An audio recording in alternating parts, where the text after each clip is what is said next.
साहेबांनी तो पुतळा झाकण्यास सांगितलेलं सध्या पट्टण कोडोलीमध्ये दादा एक मिनिट का मी पहाटे उठून इकडे आलेलो.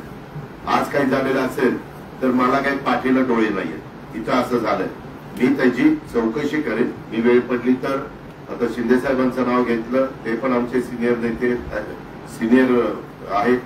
माजी मुख्यमंत्री, विद्यमान उपमुख्यमंत्री, मी त्यांना विचारेन काय झालं काय नाही. पूर्वी सर्व विभागाच्या ज्या फाईल होत्या त्या आपल्या मार्फत देवेंद्र फडणवीस यांच्याकडे जात होत्या, मात्र आता आपल्या मार्फत ज्या फाईल आहेत त्या एकनाथ शिंदे यांच्याकडे जाणार आहेत आणि त्यानंतर देवेंद्र फडणवीस यांच्याकडे जाणार आहेत. आपल्याला काय त्रास होतो? नाही, कुठंतरी अजित पवार गटाचं बळ कमी करण्यासाठी काही बळ नाही. तुम्ही बळ नका कळ नका काढू. तुम्ही आपलं खरंच पत्रकार मित्रांनो, तुम्हाला प्रश्न विचारायचा अधिकार आहे. आता आमचं 3 पक्षाचं सरकार आहे. पूर्वी फाईल द्यायची ती माझ्याकडनं सही करून देवेंद्रजींच्याकडे जायची आणि तिथून एकनाथरावजींच्याकडे जायची. आता माझ्याकडनं सही झाल्यावर एकनाथरावांच्याकडे जाईल आणि तिथून मुख्यमंत्री देवेंद्रजींच्याकडे जाईल.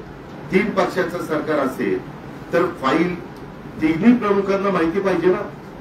पण त्याच्यात तुम्हाला काय अडचण झाली? काय अडचण?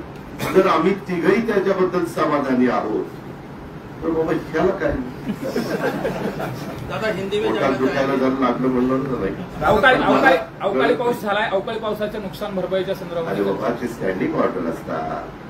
कधी कुठलंही नैसर्गिक संकट आल्यानंतर स्टँडिंग ऑर्डर केंद्राच्या राज्याच्या असतात की नुकसान किती झालं त्याचे पंचनामे करायचे, त्याच्यामध्ये नुकसान भरपाई किती द्यायची काय द्यायची हे सगळे GR आहे.